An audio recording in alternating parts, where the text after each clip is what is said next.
وإذ قلنا ادخلوا هذه القرية فكلوا منها حيث شئتم رغدا وادخلوا الباب سجدا وقولوا حطة نغفر لكم خطاياكم وسنزيد المحسنين. فبدل الذين ظلموا قولا غير الذي قيل لهم فأنزلنا على الذين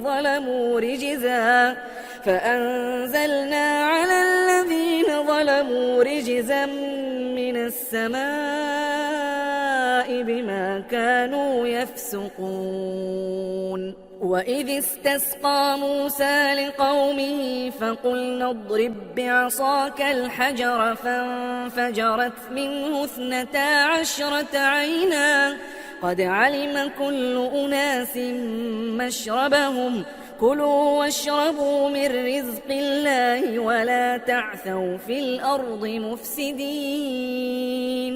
وإذ قلتم يا موسى لن نصبر على طعام واحد فادع لنا ربك يخرج لنا مما تنبت